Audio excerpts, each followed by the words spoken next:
আলহামদুলিল্লাহি রব্বিল আলামিন ওয়াসসালাতু ওয়াসসালামু আলা রাসূলিহিল আমিন ওয়া আলা আলিহি ওয়া সাহবিহি আজমাইন আম্মা বাদ। আউযু বিল্লাহিস সামিউল আলিম মিনাশ শাইতানির রাজীম মিন হামজিহি ওয়া নাফখিহি ওয়া নাফসিহি। বিসমিল্লাহির রহমানির রহিম। মা আতাকুমুর রাসূলু ফাখুযুহু ওয়া মা নাহাকুম আনহু ফান্তাহু। وقال الله سبحانه وتعالى يا أيها الذين آمنوا أطيعوا الله وأطيعوا الرسول ولا تبطلوا أعمالكم। সমস্ত প্রশংসা সেই মহান সত্তা আল্লাহ সুবহানাহু ওয়া তাআলার জন্য, যিনি আমাদের সৃষ্টি করেছেন। শুধু সৃষ্টি করেননি, এই পৃথিবীতে সহস্র কোটি মাখলুকাত সৃষ্টি করার পরেও যিনি আমাদের এই মানব জাতিকে সর্বশ্রেষ্ঠ জাতি, সর্বশ্রেষ্ঠ মাখলুকাত এবং সর্বশ্রেষ্ঠ নবী মুহাম্মদ সাল্লাল্লাহু আলাইহি ওয়াসাল্লামের উম্মত হিসেবে প্রেরণ করেছেন, সেই মহান সত্তা আল্লাহ সুবহানাহু ওয়া তাআলার সংক্ষিপ্ত শুকরায় সুজুদ আদায় করি। তার নিজেরই শেখানো ভাষা দিয়ে সকলে এক বাক্যে পড়ি আলহামদুলিল্লাহ। তার পরপর তার প্রিয় নবী মুহাম্মদে আরবি সাল্লাল্লাহু আলাইহি ওয়াসাল্লামের প্রতি সহস্র কোটি দুরুদ এবং সালাম বর্ষিত হোক। সকলে পড়ি আল্লাহুম্মা আমিন। অবশেষে আপনাদের কাছে উপস্থিত হয়েছি গুটি কয়েক পবিত্র কোরআন সহিহ সুন্নাহর আলোকে বর্তমান প্রেক্ষাপটকে সামনে রেখে কিছু কথা শেয়ার করার জন্য। মনে রাখবেন, বক্তারা বা আলোচকরা নতুন কিছু কথা বলে এমনটি নয়, বরং আলোচক যারা তারা সেই কথাগুলোকে বারবার পুনরাবৃত্তি করে যেগুলো 1400 বছর আগে হয় আল্লাহ বলে গেছেন অথবা আল্লাহ নবী বলে গেছেন। কথা বুঝতে পারছেন? বক্তারা নতুন কোনো তথ্য, নতুন কোনো কথা বলে এমনটি নয়। কোন কথাগুলো বলে যেগুলো 1400 বছর আগে হয় আল্লাহ সুবহানাহু ওয়া তাআলা কোরআনুল কারীমের মাধ্যমে অবতীর্ণ করে দিয়েছিলেন সেই কথা, অথবা মুহাম্মদে আরবি সাল্লাল্লাহু আলাইহি ওয়াসাল্লাম যে কথাগুলো মানুষকে শিক্ষা দিয়েছিলেন, আদেশ দিয়েছিলেন, উপদেশ দিয়েছিলেন, নির্দেশ দিয়েছিলেন, সেগুলোই সাধারণত আমরা আলোচনা করে থাকি। তাই কথা সবগুলোই পুরনো, কিন্তু সেগুলো নতুন করে সাজিয়ে আপনাদের সামনে পেশ করা এটা আমাদের শুধুমাত্র কাজ। আর আপনাদের কাজ কি? শুনে বাড়ি যাওয়া? কি করা ভাই? আমল করা। মাশাআল্লাহ, যদি আমলদার হতো তাহলে তো আরো অনেক সুন্দর হতো বাংলাদেশটা। হতো কি হতো না? কথা বলেন। আসলে আমি ইন্ডিয়ান, ভারতে, তারপরে বাংলাদেশি মানুষের সঙ্গে আমার একটা সম্পর্ক আছে এবং আপনাদেরকে কয়েকটা কারণে ভালোবাসি। এক, ভাষার দিক থেকে ভালোবাসা যায়। ভাই যায় কি যায় না? কথা বলেন। আমারও ভাষা বাংলা, আপনাদেরও ভাষাটা বাংলা, আলহামদুলিল্লাহ। 2 নম্বর, যে আপনিও মুসলিম, আমিও ধর্মীয় বিশ্বাসের দিক থেকে মুসলিম, আলহামদুলিল্লাহ। তারপরে মানহাজের দিক থেকে আপনিও সালাফি মানহাজ ফলো করেন, আলহামদুলিল্লাহ, আমি সেটাই ফলো করি। মানে ভালোবাসার জন্য বেশ কয়েকটি দৃষ্টি দিয়ে যে দেখা যায় ভালোবাসার কারণ আছে না নেই? অবশ্যই আছে। তো আজকে যে বিষয়ে আলোচনা করব সে আলোচ্য বিষয় হচ্ছে সালাত। কি বললাম? সালাত মানে কি ভাই? সালাত মানে নামাজ। অনেকে বলছেন সালাত মানে হচ্ছে নামাজ। ভাই নামাজ এটা ফার্সি শব্দ। কি শব্দ ভাই? ফার্সি শব্দ। এটা আরবি বা ইংলিশ বা বাংলা কোনো শব্দ নয়। আমরা সালাত বুঝতে গেলে বুঝি নামাজকে। আসলে ভারত উপমহাদেশ, যখন ভারত, বাংলাদেশ, পাকিস্তান, কাশ্মীর, আফগানিস্তান এগুলো সব যখন একসঙ্গে ছিল, সেই সময় ভারতবর্ষের রাষ্ট্রীয় ভাষা ছিল ফার্সি। আর এই কারণেই মুসলিম শাসক যেহেতু ক্ষমতায় সেই সময় ছিল, ওই কারণেই সেই সময়তে আরবি অনেক শব্দগুলো ট্রান্সলেট করার সময়তে ফার্সি শব্দ ব্যবহার করা হতো। এই জন্য সালাত হয়ে গেছে নামাজ, জান্নাত হয়ে গেছে বেহেশত, জাহান্নাম হয়ে গেছে দোজখ, বা আছে না নাই? কথা বলেন। সিয়াম হয়ে গেছে রোজা। মানে এই শব্দগুলো পরিবর্তন হয়ে গেছে। কেন? অন্য ভাষা ভাষীদের কারণেই আমাদের আরবি ভাষা এইগুলোকে তার দখল করে নিয়েছে, অথচ উল্টা হওয়ার কথা ছিল। আমাদের ইসলামী যে পরিভাষাগুলো, এগুলোই অন্য ভাষাকে সরে দিয়ে ইসলামের পরিভাষাগুলো আনার দরকার ছিল কি ছিল না? কথা বলেন। ছিল, কিন্তু আমরা অন্য জায়গা থেকে ধার নিচ্ছি। ইসলাম একটা স্বতন্ত্র জীবন দর্শন। আল্লাহ সুবহানাহু ওয়া তাআলা বলছেন পবিত্র কোরআন সূরা ইমরান সূরা নম্বর 3 আয়াত নম্বর 19, ইন্না দীনা ইনদাল্লাহিল ইসলাম। আল্লাহর কাছে গ্রহণযোগ্য ধর্ম শুধুমাত্র একমাত্র ইসলাম। কোন ধর্ম? কথা বলেন। আল্লাহ সুবহানাহু ওয়া তাআলা বলছে একমাত্র ধর্ম, সেটা হচ্ছে ইসলাম। ইসলাম এসেছে আরবি শব্দ সালাম থেকে, যার অর্থ শান্তি। এটা অন্য কিছু প্রকাশ করছে না। মানে এই ধর্মটাকে গ্রহণ করলে মানুষ শান্তি প্রতিষ্ঠিত করতে পারে। এই ধর্মটার নাম হচ্ছে ইসলাম। ইসলাম এসেছে সালাম থেকে, যার অর্থ শান্তি। বা সমস্ত মানুষ জাতি শান্তি চায় কি চায় না? অবশ্যই তারা শান্তি চায়, তারা শান্তি প্রিয়। তার জন্য মনে রাখবেন, অনেকে আমরা একটা কথা বলে থাকি যে ইসলাম শ্রেষ্ঠ ধর্ম। ভাই বলি কি বলি না? এই কথাটা সঠিক নয়। ইসলাম শ্রেষ্ঠ ধর্ম নয়, বরং ইসলাম কি ধর্ম? একমাত্র ধর্ম। শ্রেষ্ঠ ধর্ম আর একমাত্র ধর্মের মধ্যে পার্থক্য আছে। শ্রেষ্ঠ ধর্ম তখনই বলা হয় যখন আপনি অন্য একটা ধর্মকে আপনি মনে করছেন ভালো। যেন ইংরেজিতে শব্দ ব্যবহার করি আমরা গুড, বেটার, বেস্ট ব্যবহার করি, কি করি না? ভালো, আর একটু ভালো, সবচেয়ে ভালো। তো যখন ইসলামকে সর্বশ্রেষ্ঠ ধর্ম বলছেন, মানে কোন একটা ধর্ম আছে যেটা ভালো, কিন্তু আল্লাহ সুবহানাহু ওয়া তাআলার দাবিটা এমনটা নয়। আল্লাহ বলছেন না দীনা ইনদাল্লাহিল ইসলাম, আল্লাহর কাছে একমাত্র ধর্ম হচ্ছে ইসলাম। অন্য কোনো জীবন দর্শন ধর্ম এটা মানব রচিত, মানুষ তৈরি করেছে তাদের নিজেদের সুবিধার জন্য। কিসের জন্য? মানুষ নিজেদের সুবিধার জন্য করেছে। আর আমরা মুসলিমরা বিশ্বাস করি আল্লাহ সুবহানাহু ওয়া তাআলার প্রদত্ত ধর্ম সেটা একমাত্র ইসলাম। ইসলামের প্রথম নবী নাম ছিল নবী আদম আলাইহিস সালাতু ওয়াস সালাম। নাম শুনি নাই? অনেকে বলে ইসলাম একটি নতুন ধর্ম, যেটা এসেছে আনুমানিক 1400 বছর আগে। ভাই বলা হয় কি হয় না? বলা হয়। আমি একদিন আমাদের ইন্ডিয়াতে একজন হিন্দু পণ্ডিতের কাছে গিয়েছি, কিছু ধর্মতত্ত্ব নিয়ে আলোচনা করছিলাম। ওই পর্যায়ে একজন পণ্ডিতজি আমাকে বলছেন যে বাবা রুহুল আমিন ভাই, আসলে তোমাদের ধর্মটা খুব নতুন একটা ধর্ম, খুব নতুন একটা ধর্ম। আমি কেন?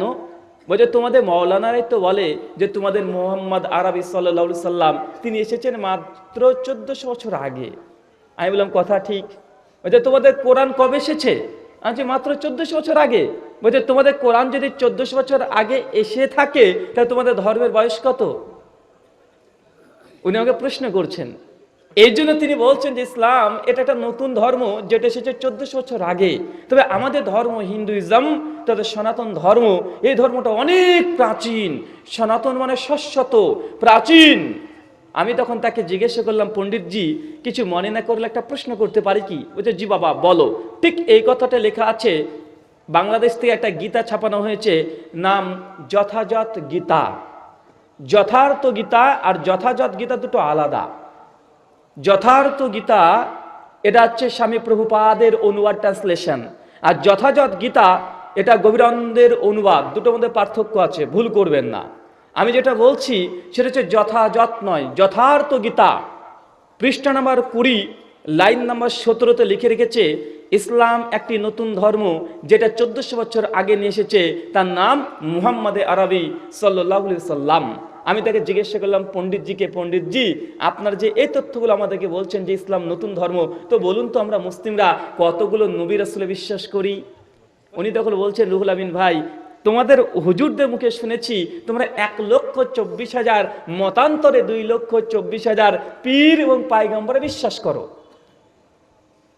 ভাই আমাদের সমাজে কথা প্রচলিত আছে না নেই? 1,24,000 মতান্তরে 2,24,000, ভুল সংশোধন। আমরা যারা বলি যে মতান্তরে 2,24,000, ভাই বলুন তো মানুষের মতান্তর কি 1 লক্ষ ঝাঁপ দিয়ে চলে যায়? 1,24,000 মতান্তরে 2,24,000। মতান্তর হলে 1,000 হতে পারে, 1,24,000 মতান্তরে 1,25,000 হতে পারে। তবে 1 লক্ষ থেকে 2 লক্ষ মতান্তর হতে পারে না, মানে এটা ভুয়া ঘটনা। যারা বলছে যে 2,24,000 মতান্তরে এই মর্মে কোনো সহিহ তো দূরের কথা, জয়ীফ তো দূরের কথা, কোনো জাল হাদিসও প্রমাণিত নয়, বরং মিসকাত আল মাসাবি কিতাবুল আম্বিয়া হাদিস নাম্বার 5737, আল্লামা আলবানী রাহিমাহুল্লাহ সনদ হাসান বলেছেন, জুবার আলিজাই এই সনদকে দুর্বল বলেছেন। তারপরেও আল্লাহ নবী বলছেন আমার পূর্বে প্রায় 1,24,000 নবী এবং রাসূল এসেছেন। আমি ঠাকুরমশাইকে জিজ্ঞাসা করলাম যে ঠাকুরমশাই, আপনি নিজে বললেন যে মুসলিমরা 1,24,000 নবী রাসূল বিশ্বাস করে। এখন বলুন তো, প্রত্যেকটা নবী যদি তিনি নিজে মাত্র 1টা বছর করে হায়াত পেয়েছিল, পৃথিবীতে বেঁচে ছিল, তো ইসলামের বয়স কত হওয়া উচিত? কথা বলেন। যারা বলছে ইসলাম একটি নতুন ধর্ম, তাদেরকে শুধু বলেন যে আমরা মুসলিমরা 1,24,000 নবী রাসূল বিশ্বাস করি। প্রত্যেকটা নবী যদি 1 বছর করে পৃথিবীতে থেকে থাকে, 1 বছরে হায়াত পেয়েছিলাম, তর্কের ক্ষেত্রে ধরে নিলাম, তো পৃথিবীর তথা ইসলামের বয়স কত হওয়া উচিত? প্রায় কমপক্ষে 1,24,000। উনি তখন বলছে, রুহুল আমিন ভাই, বিষয়টা তো এইভাবে ভেবে দেখিনি। মানে আমাদেরকে সাধারণত বোঝানো হয় এটা যে আমাদের নবী মুহাম্মদ আরবি তিনি ইসলাম ধর্ম নিয়ে এসেছে, এটা চূড়ান্ত মিথ্যা ইতিহাস। মানুষকে ধোঁকা দেয়া হচ্ছে। ইসলাম মুহাম্মদ আরবি আলাইহিস সালাতু ওয়াস সালাম তিনি নিয়ে আসেননি, এবং ইসলামকে নিয়ে এসেছে নবী আদম আলাইহিস সালাতু ওয়াস সালাম। পবিত্র কোরআন সূরা বাকারা সূরা নম্বর 2 আয়াত নম্বর 28 থেকে 40 পড়ে দেখেন, ইসলাম এসেছে নবী আদমের মাধ্যমে। আর মুহাম্মদ আরবি সাল্লাল্লাহু আলাইহি সাল্লাম তিনি শুধুমাত্র ইসলাম নিয়ে আসেননি, বরং ইসলাম এই ধর্মটাকে একদম কমপ্লিট করতে এসেছে। কি করতে এসেছে? কমপ্লিট করতে এসেছে। ধর্মটা নিয়ে আসেনি, ধর্মটা আগে থেকে ছিল, নবী আদমের মাধ্যমে এসেছে। নবী মূসা, ঈসা, দাউদ, নূহ, অনেকগুলো নবী মুসলিমরা বিশ্বাস করে কি করে না? তারা সকলে মুসলিম ছিল, তারা ইসলাম ধর্মকে ফলো করত। অন্য কোনো ধর্মটা আগে ছিল না, বরং মুহাম্মদ সাল্লাল্লাহু আলাইহি ওয়াসাল্লাম তিনি ইসলাম ধর্মের লাস্ট রেভেলেশন কোরআনকে নিয়ে এসে ইসলাম ধর্মটাকে সম্পূর্ণ মুকাম্মাল করে দিয়েছে। একটা ঘরের সমস্ত কিছু রেডি, শুধু রং করা বাদ ছিল, ওই রংকে করেছে আমাদের নবী আলাইহিস সালাতু ওয়াস সালাম। ইসলাম কোনো নতুন ধর্ম নয়, আগে এটা বুঝতে হবে। মানুষের মধ্যে অনেক ভুল ধারণা আছে, তার মানে এটা একটা সবচেয়ে বড় ভুল ধারণা।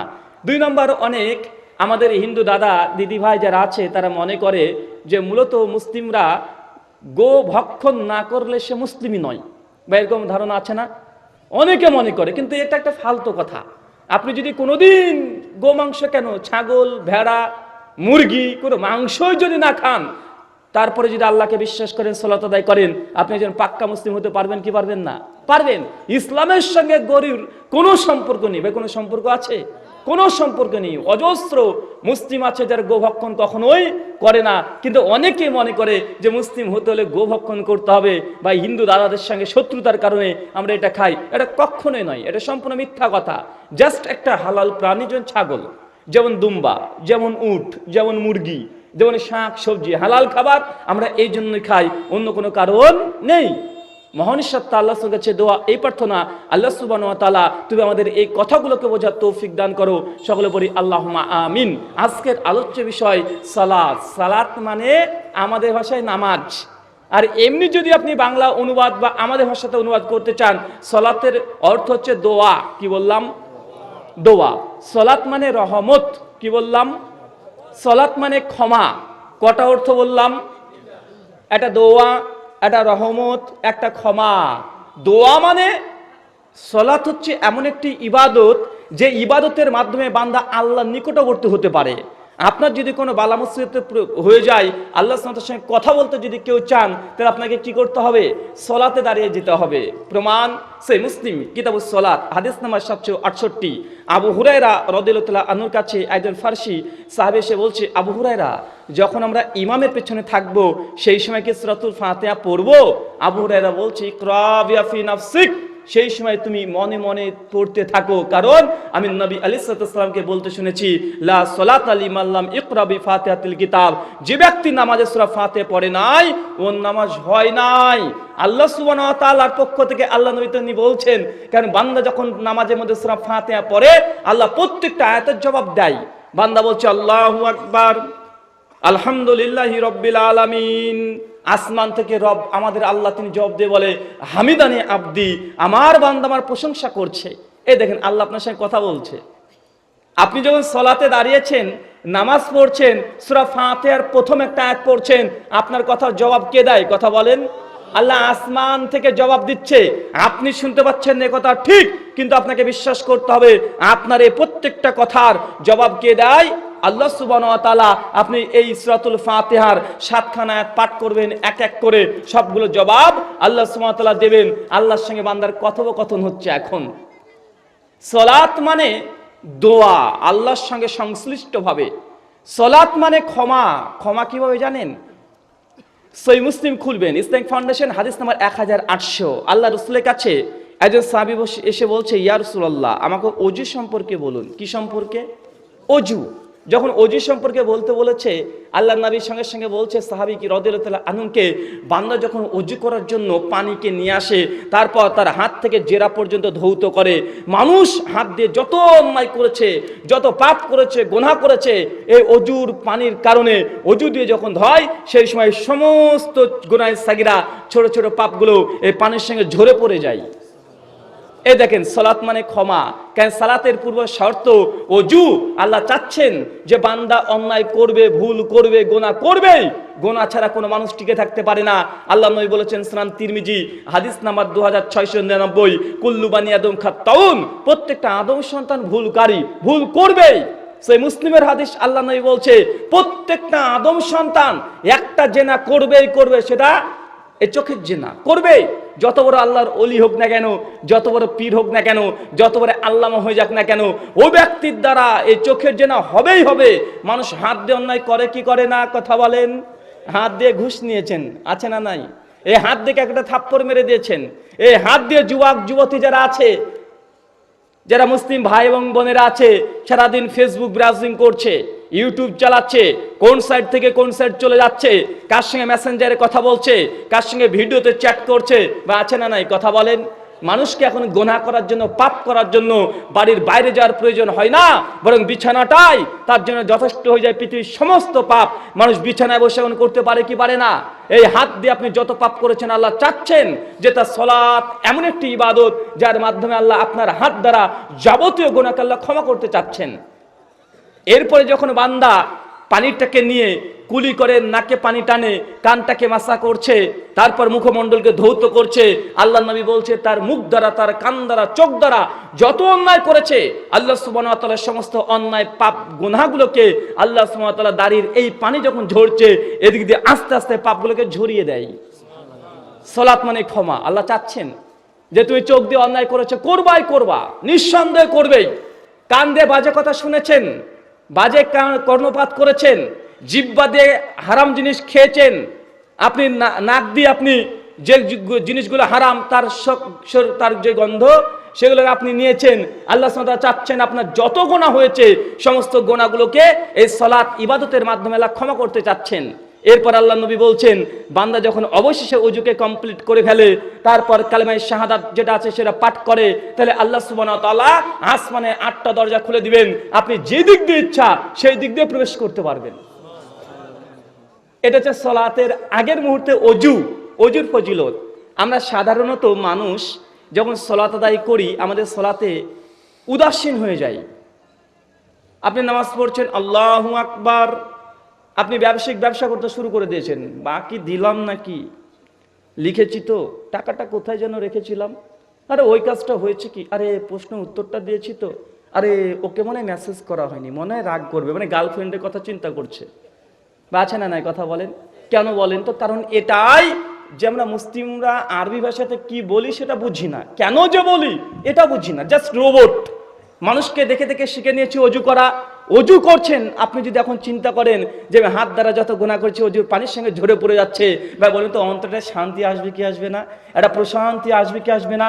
ওযুর মাধ্যমে আপনার গুনাহগুলো ক্ষমা হচ্ছে। আল্লাহ নবী বলছেন, এরপরে বান্দা যখন সালাতে দাঁড়িয়ে যায়, আল্লাহু আকবার বলে সালাত শুরু করে দিয়েছে, তারপর রুকুতে যাচ্ছে, তার শরীরের যত পাপ আছে সমস্ত পাপগুলোকে আল্লাহ মাথাতে নিয়ে এসে আপনার কাঁধে নিয়ে এসে জমা করে দেয়। যখন বান্দা সিজদা করে, প্রত্যেক সিজদাতে তার একটা একটা করে যত গুনাহ আছে সবগুলো সিজদার মাধ্যমে নিচে গড়িয়ে পুড়িয়ে দেয়। এই দেখেন, সালাত মানে ক্ষমা। সালাত আদায় যদি আপনি করেন, আপনার জন্য এই ফজিলতগুলো আছে। সালাত ব্যতীত এই ফজিলত আপনি কখনো অন্তর্ভুক্ত হতে পারবেন না। সালাতে শুধু অর্থ দিয়ে একটা আলোচনাকে কমপ্লিট করা যায়। মনে রাখবেন, সালাত তথা নামাজ হচ্ছে এমন একটি ইবাদত, যে ইবাদত আল্লাহ সুবহানাহু ওয়া তাআলা কে মুসলিম কে কাফের এটা পার্থক্য করার জন্য আল্লাহ সুবহানাহু ওয়া তাআলা ফরজ করেছেন। কেমন? সহিহ মুসলিম কিতাবুল ঈমান হাদিস নাম্বার 253 এবং 256, আল্লাহ নবী তিনি বলছেন, মান তারাকা সালাতান মুতাম্মিদান ফাকাদ কাফারা, যে ব্যক্তি ইচ্ছাকৃত সালাতকে ত্যাগ করে দেবে, নামাজ পড়বে না, এই ব্যক্তি কাফের হয়ে গেছে। ভাই কাফের কে বলেন তো? আল্লাহ নবী বলছেন যে ব্যক্তি সালাত ত্যাগ করে দিয়েছে, নামাজ পড়ে না, এই ব্যক্তি কাফের। এটা আমাদের কোনো ফতোয়া নয়, এটা আল্লাহ রাসূল 1400 বছর আগে এই হুঁশিয়ারি দিয়ে গেছে। আপনি যতই নিজেকে মুসলিম দাবি করেন না কেন, কোটি কোটি টাকা দান করতে পারেন, আপনি তারপরেও যদি আপনি সালাত আদায় না করেন, আপনি মুসলিম বলে দাবি করতে পারেন না। এটা হুজুরের ফতোয়া নয়, এটা আল্লাহর নবী বলে গেছে। এই কথার ওয়েটের মূল্য আলাদাভাবে বুঝতে হবে। এটা হচ্ছে মুহাম্মদ আরবি, তিনি যে নবী, তিনি কবি নন। কাজী নজরুল ইসলাম, রবীন্দ্রনাথ ঠাকুর, সুকান্ত ভট্টাচার্য, এরা ছিলেন কবি। এদের কিছু কথা গ্রহণ করতে পারেন, কিছু কথা বাদ দিতে পারেন, এর জন্য নেকিও হবে না, গোনাও হবে না। হবে কথা বলেন। কিন্তু মুহাম্মদ সাল্লাল্লাহু আলাইহি ওয়াসাল্লামকে আমরা নবী মানি, প্রফেট মানি, মেসেঞ্জার মানি, রাসূল মানি। তার কোনো কথা আপনি যদি অস্বীকার করেন, অমান্য করেন, ভাই বলুন তো আপনার প্রবলেম হবে কি হবে না? তার মানে আপনি পরোক্ষভাবে আল্লাহ রাসূলকে আপনি অস্বীকার করছেন। আল্লাহর নবী 1400 বছর আগে বলেছেন, মান তারাকা সালাতা ফাকাদ কাফারা, যে ব্যক্তি নামাজকে ত্যাগ করে দিচ্ছে এই ব্যক্তি কাফের হয়ে গেছে। মানে আপনাকে বুঝতে হবে সালাত হচ্ছে এমন একটি ইবাদত, যে ইবাদতের জন্য আল্লাহ সুবহানাহু ওয়া তাআলা তিনি চাচ্ছেন কোন বান্দা যেন সালাত ত্যাগ না করে। এই জন্য সালাতকে এমন ভাবে আল্লাহ সুবহানাহু ওয়া তাআলা ফরজ করেছে। পৃথিবীতে যত ইবাদত সব দুনিয়াতে ফরজ হয়েছে। কোথায়? হজ কোথায় ফরজ হয়েছে? দুনিয়াতে। কিসের মাধ্যমে? কোরআনের আয়াতের মাধ্যমে। ভায়া কে ছিল? জিবরাইল ফেরেশতা। আসমান থেকে ওহী নিয়ে এসে জিবরাইল আমাদের নবীকে দিচ্ছে, আর আমাদের নবী তার সাহাবীকে শোনাচ্ছে। এ দেখেন ভায়া। সিয়াম, রোজা কোথায় ফরজ হয়েছে? দুনিয়াতে, ভূখণ্ডে। মাধ্যম একই মাধ্যম। পবিত্র সূরা বাকারা 2 আয়াত নং 83 আল্লাহ সুবহানাহু ওয়া তাআলা বলছেন, ইয়া আইয়ুহাল্লাযিনা আমানু, হে বিশ্বাসীগণ, কুতিবা আলাইকুমুস সিয়াম, তোমাদের উপরে ফরজ করে দেওয়া হলো সিয়াম তথা রোজাকে। কোথায়? দুনিয়াতে ফরজ হয়েছে। কিন্তু যখনই আল্লাহ সুবহানাহু ওয়া তাআলা নামাজকে ফরজ করবেন মনে করছেন, সেই সময় ফেরেশতা জিবরাইলেরও আল্লাহ সুবহানাহু ওয়া তাআলা কোনো মাধ্যম গ্রহণ করেননি। কি করেছেন? সহিহ বুখারী 349 নম্বর হাদিস উঠে দেখেন, যখনই সালাতকে ফরজ করবেন আল্লাহ সুবহানাহু ওয়া তাআলা মনে করছেন, ঠিক সেই সময়তে আল্লাহ সুবহানাহু ওয়া তাআলা ফেরেশতা জিবরাইলকে পাঠিয়ে দিয়েছে, যাও স্বয়ং আমার নবীকে আসমানে নিয়ে চলে আসো। ভাই ফরজ কোথায় হয়েছে সালাত? দুনিয়াতে না আসমানে? নামাজ আল্লাহ ফরজ দুনিয়াতে করে নাই, কারণ নামাজ এমন একটা ইবাদত যেটা বান্দার সঙ্গে আল্লাহ ডাইরেক্ট কানেকশন। মাঝখানে কেউ থাকবে না। ফেরেশতা জিবরাইলকেও আল্লাহ নেয় নাই। অন্য ইবাদতের ক্ষেত্রে আল্লাহ জিবরাইলকে শরীক নিয়েছে হুকুম অবতীর্ণ করার জন্য। কেউ যখনই সালাতকে ফরজ করা প্রয়োজন হয়েছে, একদম আসমানের নবীকে নিয়ে চলে গেছে। আল্লাহর সঙ্গে কথোপকথনের মাধ্যমেই সালাতকে ফরজ করা হয়েছে। মানে সালাতের আপনাকে গুরুত্ব বুঝতে হবে। সালাত এমন একটি ইবাদত, পবিত্র কোরআনের সবচেয়ে বহুল আলোচিত বিষয় হচ্ছে সালাত। হাদিসের মধ্যে সবচেয়ে বহুল আলোচিত বিষয় হচ্ছে সালাত। সালাত হচ্ছে এমন একটি ইবাদত, বান্দা যখন কিয়ামতের মাঠে প্রথম উত্থিত হবে, সেই সময় বান্দার প্রথম হিসাব নেওয়া হবে সালাতের। প্রথম হিসাব কিসের হবে? কথা বলেন। হজ করেছেন কি করেননি এই হিসাব অনেক পরে হবে। যাকাত দিয়েছেন কি দেন নাই এর হিসাব অনেক পরে হবে। দান করেছেন কি করেন নাই এর হিসাব অনেক পরে হবে। আপনি কোন মানুষের সঙ্গে ভালো কাজ করেছেন, ভালো ব্যবহার করেছেন, এই হিসাব অনেক পরে। যদি সালাত ঠিক থাকে, নামাজ যদি ঠিক থাকে, হজের দাম আছে। সালাত বাতিল তো হজও বাতিল। সালাত যদি আপনার না থাকে জীবনে, আপনি যত কোটি টাকায় দান করেন না কেন, বা কোনো মূল্য আছে? কথা বলেন। কোনোই মূল্য নেই। সালাত এমন একটি ইবাদত যে ইবাদতটা নির্ভর করছে অন্য ইবাদত কবুল হওয়ার বিষয়টা। সালাত নেই, অন্য ইবাদত নেই। আল্লাহ রাসূল বলছে, যার সালাত ঠিক থাকবে তারপরেই তার অন্য ইবাদত, অন্য আমলগুলোকে আল্লাহ দৃষ্টি দেবে। সালাত যদি ঠিক না থাকে, আপনার খাতা বন্ধ করে ওখানে পড়ে থাকবে। ধরুন একজন ব্যক্তি 7টা অন্যায় করেছে। কয়টা?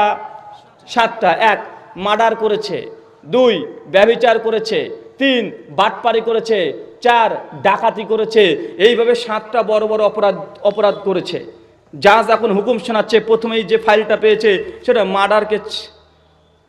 জজ প্রথম কেসটা দেখে রায় দিয়েছে, বেটা তুই মার্ডার করেছিস, তোকে ফাঁসি দেওয়া হলো। এখন 7টা অপরাধের মামলা তার বিরুদ্ধে আছে। প্রথম কেসের রায় যদি মার্ডার হয় বা তাকে যদি ফাঁসি হয়ে যায়, শেষ 6টার কোনো মূল্য থাকলো? আর শেষ 6টার বিচার দরকার আছে?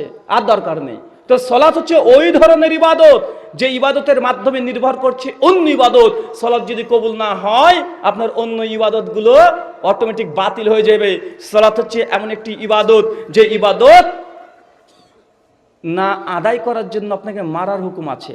একজন ব্যক্তি তার সামর্থ্য আছে, রোজা করছে না, দুনিয়াতে তাকে মারতে হবে, এ কথা কোরআন হাদিসে নেই। একজন ব্যক্তির সামর্থ্য আছে, হজ করে নাই, তাকে যে দুনিয়াতে মারতে হবে এর হুকুম আল্লাহ নবী দিচ্ছেন না।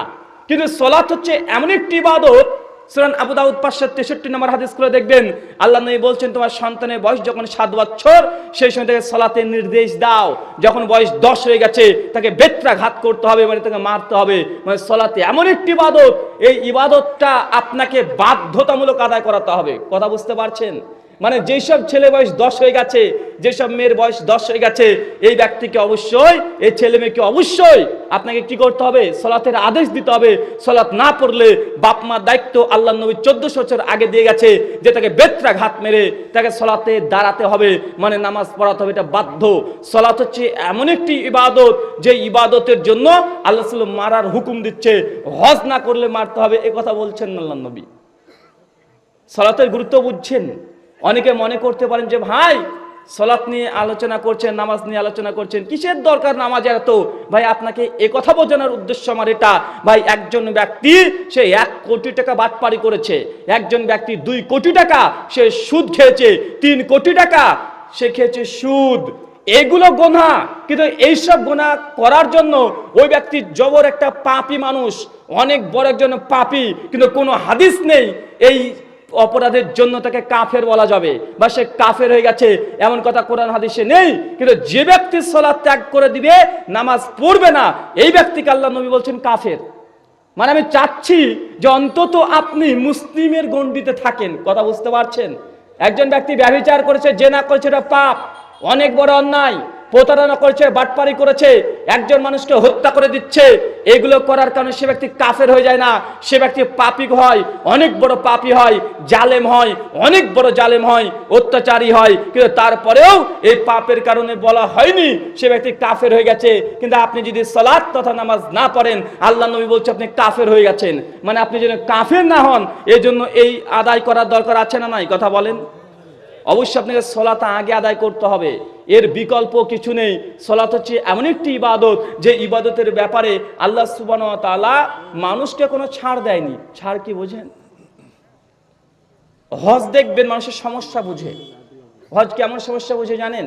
রায়হান ভাইয়ের এখন 1 কোটি টাকা আছে, ধরুন হজ ফরজ, কিন্তু সে হজ করতে যেতে পারছে না, তার শরীর দুর্বল, সে পারে না, হাঁটতে পারে না, চলতে পারে না, 80 বছর 90 বছর বয়স হয়ে গেছে। তখন রায়হান ভাই বলছে যে ভাইজান এক কাজ করেন, এই 5 লক্ষ টাকা নিয়ে নেন, আপনি এক কাজ করুন, আপনি হজ করে আসেন। আমি রায়হান ভাইয়ের পক্ষ থেকে হজ করতে গেলাম, ভাই এই হজ রায়হান ভাই পাবে কি পাবে না? কথা বলেন। রায়হান ভাই পেয়ে যাবে। কেন? হজ মানুষের সমস্যা বোঝে, ও অসুবিধা বুঝে, প্রবলেম বোঝে। একজন মহিলা সে রমজান মাস পেয়ে গেছে, সে প্রেগনেন্ট, বাচ্চা আছে, 9 মাস বয়স পেটের মধ্যে, ডাক্তার বলছে এই সময়তে সিয়াম তথা রোজা পালন করতে পারবা না। এই মেয়েটি যদি রোজা পালন না করে শেষ 2-10টা যেগুলো রোজা পালন করতে পারে নাই, এর জন্য যদি ফিদিয়া আদায় করে দেয়, ফিদিয়া যদি দিয়ে দেয় গরিব মিসকিনকে, ভাই বলুন তো ওই মেয়েটি যে এখন রোজা করলো না, এর নেকি পাবে কি পাবে না? পেয়ে যাবে। কেন বলেন তো? কারণ দেখেন রোজা এই ইবাদতটা মানুষের সমস্যা বুঝছে, হজ মানুষের সমস্যা বোঝে, কিন্তু সমস্যাই বোঝে না, একদম স্বার্থপর। বাপ মারা গেছে, সবাই কাঁদাকাটি করছেন, মা ছেলে মেয়ে প্রতিবেশী সবাই কাঁদছে। এই মুহূর্তে যদি আজান মসজিদ থেকে আসে, আপনাকে মসজিদে যেতে হবে কি হবে না? অবশ্যই মসজিদে যেতে হবে। সালাত এমন একটি ইবাদত মানুষের কোনো সমস্যাই বোঝে না। আপনি হসপিটালে আছেন, একদম সমস্ত জ্ঞান আছে, চলতে ফিরতে পাচ্ছেন না, তারপরেও হসপিটালের মধ্যে যদি আজান শুনতে পান, সালাতের ওয়াক্ত চলে আসে, সালাত আদায় করতে হবে কি হবে না? পুরুষ মানুষের জন্য সালাত মিস আছে, এমন কোন সময় আল্লাহ আমাদেরকে দেন নাই, মেয়েদের জন্য আছে। 3 দিন 4 দিন 40 দিন যারা পিরিয়ডের পরে নাপাক অবস্থায়, সেই সময় সালাত আদায় মেয়েরা করবে না। নিফাসের সময় বাচ্চা প্রসবের পর 40 দিন সালাত আদায় দরকার নাই, আল্লাহর পক্ষ থেকে হুকুম আছে যে দরকার নেই, মাপ আছে। কিন্তু পুরুষ মানুষ, ছেলে মানুষ সালাত আদায় করবে না, এমন কোন পরিস্থিতি আল্লাহ দেয় নাই। সালাত এমন একটা ইবাদত যে ইবাদত মানুষের কোনো সমস্যায় বোঝে না। পানির তলাতে কাজ করছেন ডুবুরির, সেই সময় নামাজের যদি ওয়াক্ত চলে আসে, সেই সময় সালাত আদায় আপনাকে করতে হবে, এটাই হুকুম। আকাশে বিমানে চড়ে চলে যাচ্ছেন, ওই সময় যদি ওয়াক্ত চলে আসে, নামাজের সময় চলে আসে, ওই সময়তে সালাত আপনাকে কি করতে হবে? আদায় করতে হবে, তারও কোনো মাপ নেই। আল্লাহ নবী বলছেন, সুনান আবু দাউদ হাদিস নাম্বার 1203, নাসাই হাদিস নাম্বার 666, মিশকাত হাদিস নাম্বার 665, আল্লাহ নবী বলছেন আল্লাহ ওই ব্যক্তিকে দেখে সবচেয়ে আনন্দিত হয়ে যান, খুশি হয়ে যায়, আশ্চর্য হয়ে যায়। সাহাবীরা বলছে আল্লাহ রাসূল, কোন ব্যক্তিকে দেখে আল্লাহ আশ্চর্য হয়? আল্লাহ আশ্চর্য হয়, বুঝতে পারলেন? আল্লাহ খুশি হয়ে যায়। আল্লাহ নবী তখন বলছেন, যে ব্যক্তি ফাঁকা একটা জায়গায় কেউ নাই, শুনশান একটি জায়গা, কোনো মানুষ নেই, কিন্তু নামাজের ওয়াক্ত আসার পরে সঙ্গে সঙ্গে আল্লাহু আকবার, আল্লাহ আজান দিয়ে নামাজে দাঁড়িয়ে যায়, আল্লাহ এই ব্যক্তিকে দেখে সবচেয়ে বেশি খুশি হয়। নির্জন জায়গায় কেউ নাই, আল্লাহ ফেরেশতাকে ডেকে বলে, ফেরেশতা আমার দেখো, আমার এই বান্দাটা কেউ নেই, ফাঁকা চারিদিকে, জানে কেউ আসবে না, তার আজানের ধ্বনি কেউ শুনতে পাবে না, তারপরেও আমার বরত্ব ঘোষণা করছে, আমি তারপরে খুশি হয়ে গেছি, এই ব্যক্তির পেছনে যাবতীয় গুনাহ আমি আল্লাহ সব ক্ষমা করে দিলাম। সুনান আবু দাউদ হাদিস না 570, আল্লাহ নবী তিনি আবার বলছেন, কোন ব্যক্তি যদি জামাতের সালাত আদায় করে 25 গুণ সওয়াব তার জন্য অতিরিক্ত দেওয়া হয়। আর কোন ব্যক্তি যে নির্জন জায়গায় কেউ নাই, ওয়াক্ত চলে এসেছে, আজান দিয়ে সঙ্গে সঙ্গে সালাতে দাঁড়াচ্ছে, এর জন্য আরো ডবল হয়ে যায়, 50 গুণ তার জন্য কি বেশি বৃদ্ধি করে দেওয়া হয়। এটা হচ্ছে সালাতের একটা ফজিলত। সালাত এমন একটি ইবাদত, মানুষের কোনো সমস্যা বোঝে না। কি বোঝে না বলেন তো ভাই? সমস্যা। আল্লাহ আপনাকে চেনে, জানে যে আপনি কষ্টের মধ্যে আছেন। এমন কি আপনি খুলে দেখেন পবিত্র কোরআন সূরা বাকারা এবং সূরা নিসা আয়াত নম্বর 3 এবং 4, যুদ্ধের ময়দানে, জিহাদের ময়দানে জিহাদ চলছে শত্রুপক্ষের সঙ্গে, তারপরে আল্লাহ এই সময়তেও সালাতকে মাফ করে নাই, মাফ করেছে। যুদ্ধ চলছে, মর্মান্তিক যুদ্ধ, লড়াই, ওই সময় যদি আপনার সালাতের ওয়াক্ত চলে আসে, ওই সময়তে আল্লাহর নবী আপনাকে সালাত মাফ করে নাই, আল্লাহ মাফ করে নাই, বরং নামাজের কোয়ালিটি একটু পরিবর্তন ঘটে দিয়েছে। কি? জামাত তখন 2টা করতে হবে। কয়টা? কথা বলেন। 2টা করতে হবে। এক, ধরুন 20 জন মানুষ আছেন যোদ্ধা, এর মধ্যে 10 জন তারা সালাতে দাঁড়িয়ে যাবে, আর 10 জন চারিদিকে ঘুরে ঘুরে দেখবে কোনো মানুষ, কোনো শত্রু আসছে কিনা। যখন ওই 10 জনের সালাত শেষ, তখন এই 10 জন আবার সালাতে দাঁড়াবে, আর ওরা তখন গার্ড দিবে। কথা বুঝতে পারছেন? এই যুদ্ধের ময়দানেও আল্লাহ আপনাকে সালাতকে মাপ দেয় নাই। ভাই, আমরা কতজন মানুষ আছি সালাত আদায় করি তথা নামাজ পড়ি? কতজন? একটু হাত তোলেন তো ভাই। ঝুলে ঝুলে উঠছে না তো? মাশাআল্লাহ, আলহামদুলিল্লাহ। এত মানুষ যদি আদায় করেন আলহামদুলিল্লাহ। অনেক মানুষ আমরা সালাত আদায় করি, এমন হাত দেখা যায় না। সাধারণত মানে 10%-এর মধ্যে 100 ভাগের মধ্যে 30% মানুষ সালাত আদায় করে, এমনটা দেখা যায়। তো তারপরে আলহামদুলিল্লাহ অজস্র মানুষ আছেন যারা সালাত আদায় করেন। সালাত এমন একটি ইবাদত যে ইবাদত মানুষের কোনো সমস্যা বোঝে না।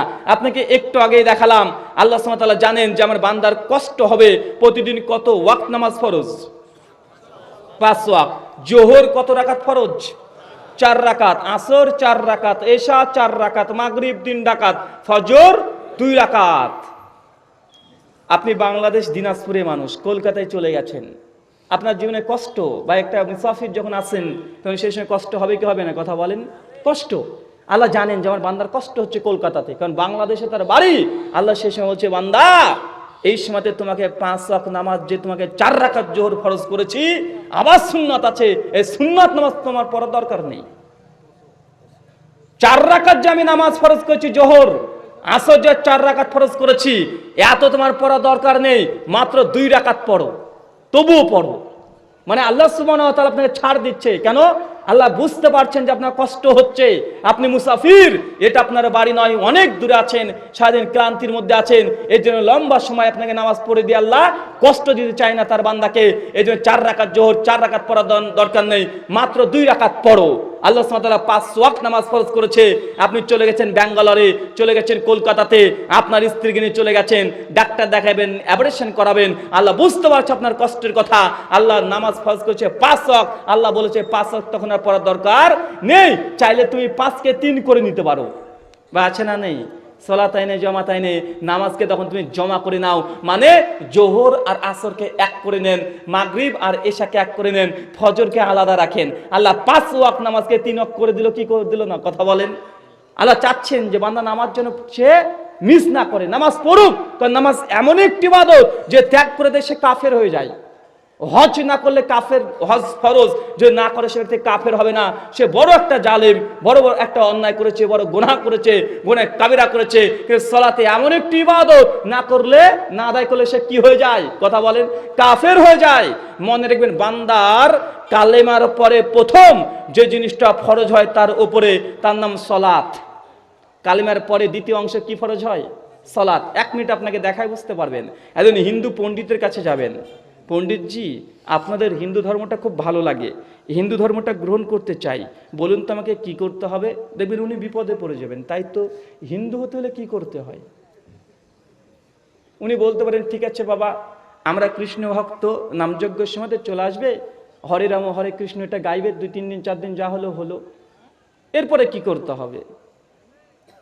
ওখানেই শেষ। একজন খ্রিস্টান পাদ্রীকে জিজ্ঞাসা করেন, পাদ্রীজি আপনাদের খ্রিস্টান ধর্মটা খুব ভালো লাগে, বলুন তো খ্রিস্টান ধর্ম গ্রহণ করতে চাচ্ছি, আমাকে এখন কি করতে হবে? উনি আরো বিপদে। তাই তো, কি করলে খ্রিস্টান হওয়া যায়? মহা মুশকিল তো, কি করলে খ্রিস্টান হওয়া যায়?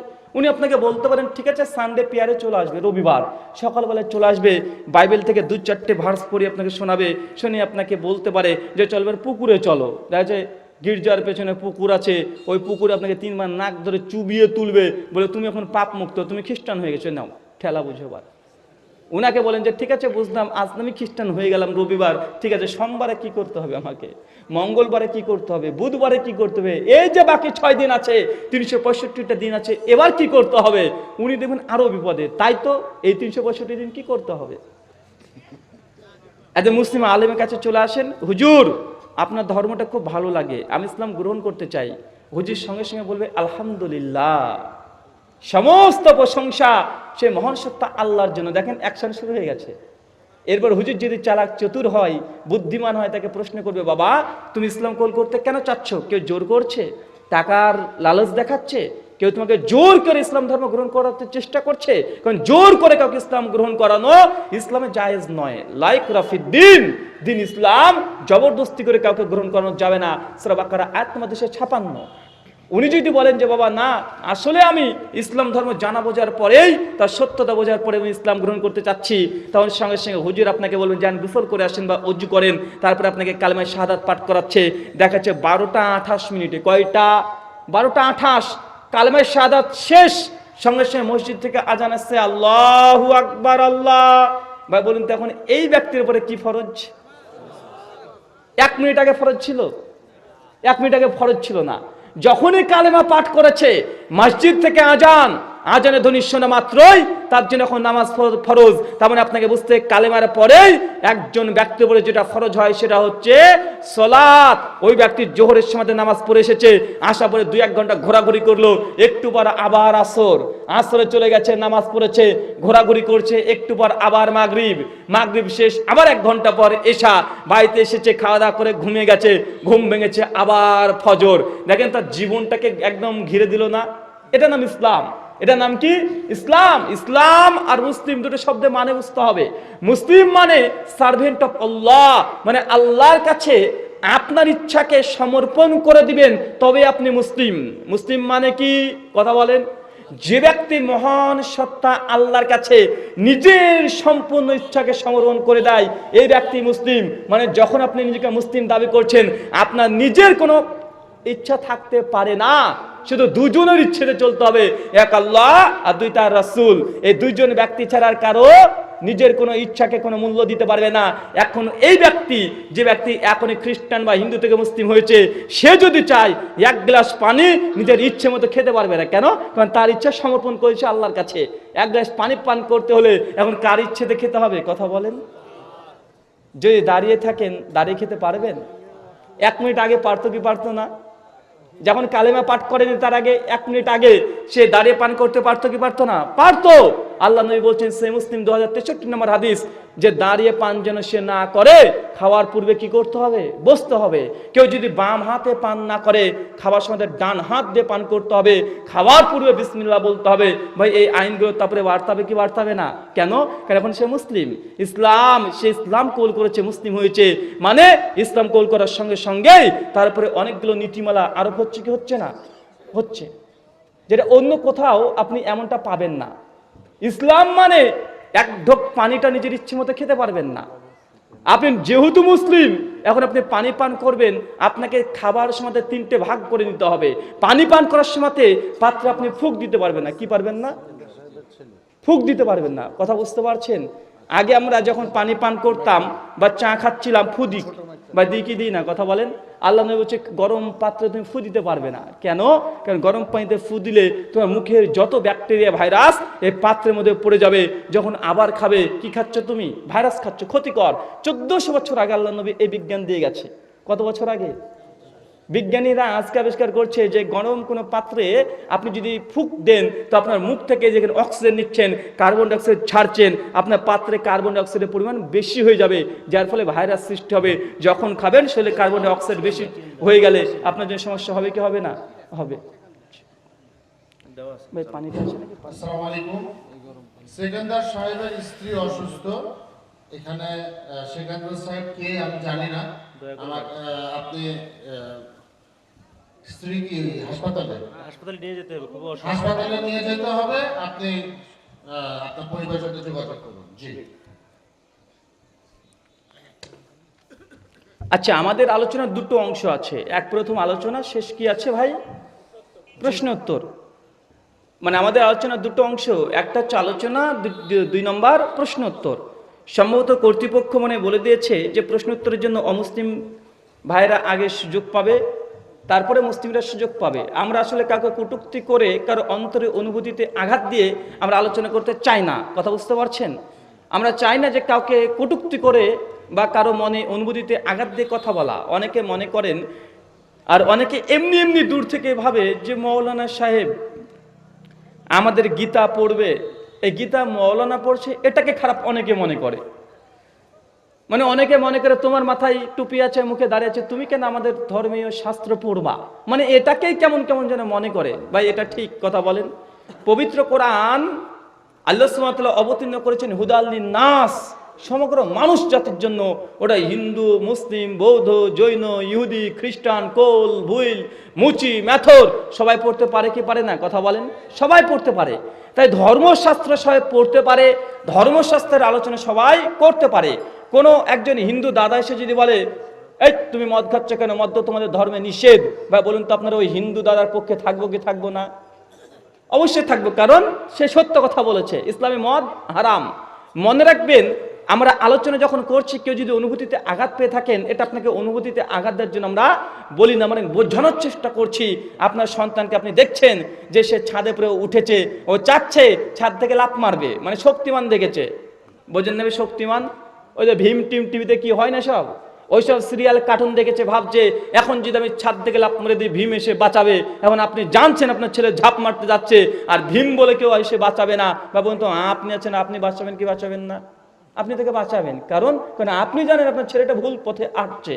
যদি লাফ মেরে দেয় সে মারা যাবে। তো আমি এই জন্য আপনাকে বোঝানোর চেষ্টা করছি, মুসলিম হোক চাই অমুসলিম, যে আপনি যদি ভুল পথে থাকেন, আপনাদেরকে পথ দেখানো বা আমাদের দায়িত্ব আছে না নেই? অবশ্যই আছে। তাই শাস্ত্রের আলোকে আমরা আলোচনা করি, ধর্মগ্রন্থের আলোকে। মানুষ যদি কষ্ট পায়, ভাই কিছু করার আছে? আর কিছু করার নেই। সালাত হচ্ছে এমন একটি ইবাদত, যে ইবাদতটা বান্দার কালেমার পরেই দ্বিতীয় যে জিনিসটা ফরজ হয়েছে সেটা হচ্ছে সালাত। সালাত এমন একটি ইবাদত, মানুষের কোনো অসুবিধাকে বোঝে না। কয়েকটা অসুবিধার কথা আপনাকে বোঝাচ্ছিলাম, যে যুদ্ধের ময়দানে সালাতকে আল্লাহ মাফ করে নাই। আপনি সফরে আছেন, 5 ওয়াক্ত নামাজকে আল্লাহ 3 ওয়াক্ত করে দিয়েছে, তারপরে নামাজকে আল্লাহ মাফ করে নাই। 4 রাকাত জোহর ফরজ 2 রাকাত কমিয়ে দিয়েছে, তারপর আল্লাহ সুবহানাহু ওয়া তাআলা নামাজকে মাফ করে নাই। সূরা নিসা আয়াত নম্বর 3 এবং 4 পড়বেন। আল্লাহ সুবহানাহু ওয়া তাআলা অর্ডার দিয়েছেন, বুখারী 1228 নম্বর হাদিস, নবী বলেছেন একজন ব্যক্তি সালাত আদায় করার সময় সে দাঁড়িয়ে সালাত আদায় করবে। কিভাবে ভাই? কথা বলেন। দাঁড়িয়ে।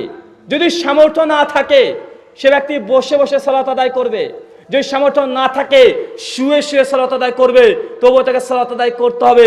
সালাতের মাপ আছে, এমন কোনো পরিস্থিতি আল্লাহ সৃষ্টি করেননি। কথা বুঝতে পারছেন? সালাতের গুরুত্ব বোঝাচ্ছে এই জন্যই যে সালাতকে আল্লাহ ছাড় দিতে দিতে এত পরিমাণে ছাড় দিয়েছে, একটাই কারণ, সালাত এমন একটি ইবাদত মানুষ না পড়লে কাফের হয়ে যায়। আপনাকে আগেই বলেছি, জেনা করা অন্যায়, কিন্তু কাফের হয়ে যায় না। আল্লাহ কাছে ক্ষমা চাইলেই আল্লাহ ক্ষমা করে দেয়। সালাত হচ্ছে এমন ইবাদত, ত্যাগ করে দিলে সে ব্যক্তি কাফের হয়ে যায়। আল্লাহ আপনাকে তার জন্য এতগুলো ছাড় দিচ্ছে। আপনি দুনিয়ার পিছনে যদি ছুটতে শুরু করেন, এই আল্লাহ সালাতের জন্য ওয়াক্ত তথা সময় যদি বের না করেন, আল্লাহ নবী তিনি বলছেন মিশকাত হাদিস না 5274, মানুষকে গিয়ে আপনি বলছেন ভাই যান চলেন নামাজ পড়তে যান, আপনি বলছেন যে ভাই দেখেন দোকানটা আছে, এখন যদি মসজিদে চলে যায় তার দোকানে ব্যবসা ভালো হবে না। ভাই বলে কি বলে না, কথা বলেন। আসলে আমরা ওই জন্যই বলেছি যে মানুষ যে আমরা কি বলি নামাজে, আজানে কি বলি এর বাংলা অনুবাদ জানি না, তাই মানুষ আমাদের সমাজে নামাজ পড়ে অনেক কম। ভাই মসজিদে আপনি কি বলছেন, আজান দিচ্ছেন কি বলে, হাইয়া আলাস সালাহ, নামাজের জন্য এসো, হাইয়া আলাল ফালাহ, সফলতার জন্য এসো। সফলতা কোথায় আছে, দোকানে না মসজিদে, কথা বলেন। আল্লাহ হচ্ছে যদি সফল হতে চাও তুমি মসজিদে এসো। কয়েক বছর আগে আমি ইন্ডিয়াতে প্রোগ্রাম করছিলাম আমাদের মুর্শিদাবাদ জেলার ধুলিয়ান নামক একটা জায়গাতে। তো যেতে যেতে মাগরিবের ওয়াক্ত চলে এসেছে, আমি আমার ড্রাইভার ভাই একটা মসজিদে ঢুকেছি। ঢোকার পরে দেখছি ওই মসজিদটা হানাফি ভাইদের, কোনো সমস্যা নেই, তাদের পেছনে নামাজ পড়া জায়েজ, আমরা পড়ি, তাদেরকে মুসলিম মনে করি, কোনো সমস্যা নেই। কিছু মতনৈক্য মত পার্থক্য আছে, ওগুলো থাকবেই। এরপরে মাগরিবের সালাত, ইমাম সাহেব যখন সূরাতুল ফাতিহা শেষ করেছে, তখন আমি আমার ড্রাইভার বলছি আমিন। যখনই আমিন বলছে একটু উসখুস উসখুস হচ্ছে, বুঝতে পারছি। নামাজ শেষ, চট করে একজন দাঁড়িয়ে বলছে কে জোর আমিন বলেছেন, কে? আমি বলছি নেট ঠেলা। এরপর আমি ঘুরে ঘুরে তাকাচ্ছি যে কে জোর আমিন বললেন। আমি তখন বলছি যে হুজুর আমি বলেছি। কেন আপনি আমিন জোরে বললেন? আনছি হুজুর আমরা তো জোরে আমিন বলি। উনি তখন বলছেন জোর আমিন বলো মানে? আচ্ছা জি আমরা তো জোরেই বলি। যে খবরদার আমাদের এই মসজিদে জোরে আমিন বলবে না। কেন? বলছে এটা আমাদের হানাফি মসজিদ, এখানে জোরে আমিন চলবে না। আমি তখন বলছি দেখেন জোরে আমিন চলবে না এটা বলছেন, তো ঠিক আছে জোরে আমিন, আমি তো আসলে আপনাদের এখানকার মুসল্লি না, আমি তো একজন পথচারী মুসাফির, ভাগ্যে পড়ে গেছে তাই নামাজ পড়ে নিয়েছি। যে তুমি যেই হও না কেন আমাদের মসজিদ জোরে আমিন চলবে না তো চলবে না।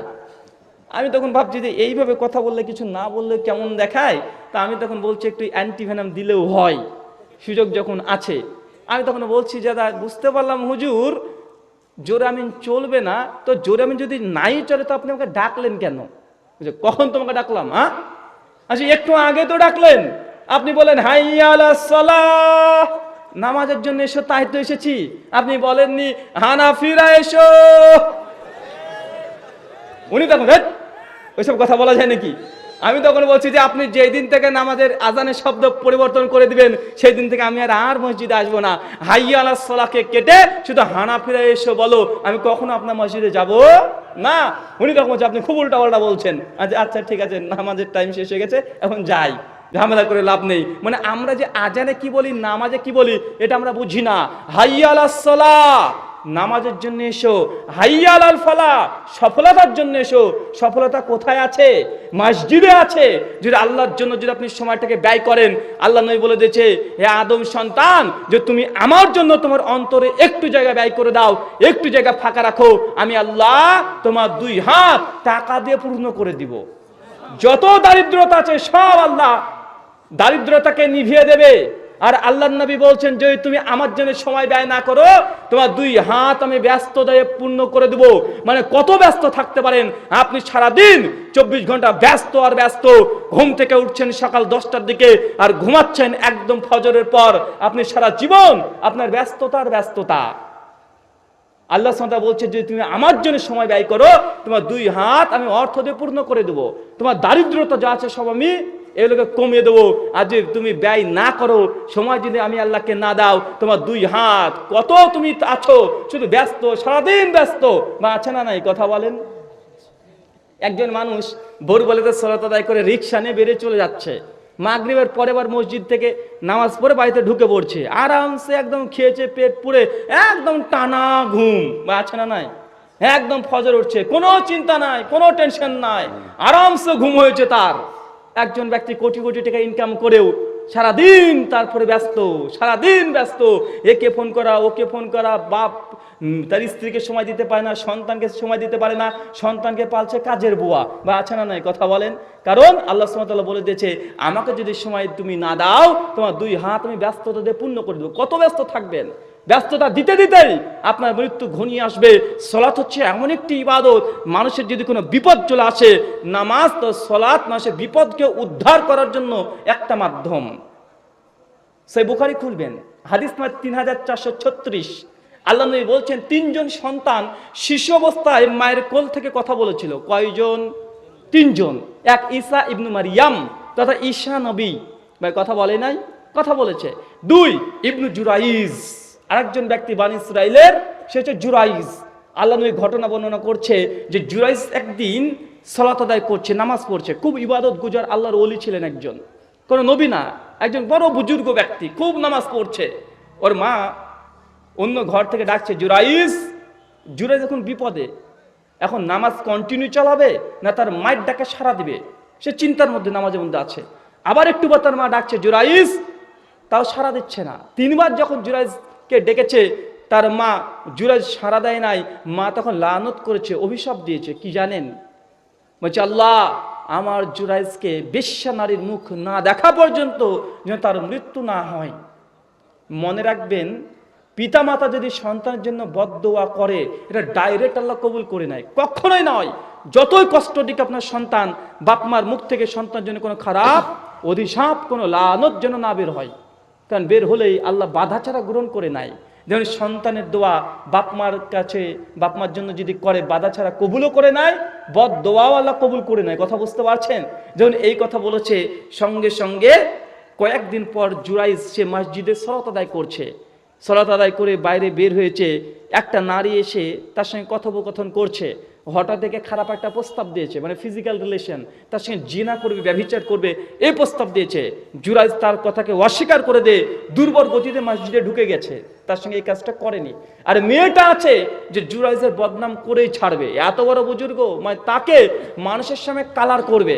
মেয়েটা অন্য একটা রাখালের কাছে গেছে, গিয়ে তাকে বলেছে, তার সঙ্গে এই কর্মটা করেছে। করার পরে মেয়েটির পেটে সন্তান চলে এসেছে। কয়েকদিন পরে সন্তান যখন প্রসব হয়েছে, গ্রামের মানুষ বুঝতে পেরেছে যে মেয়েটি বিবাহিত না, কিন্তু সন্তান। গ্রামের মানুষ মেয়েটিকে ঘিরে ফেলেছে, কে সন্তান, কোথায় পেলে সন্তান? মেয়েটিকে সব হামকি ধুমকি দিচ্ছে।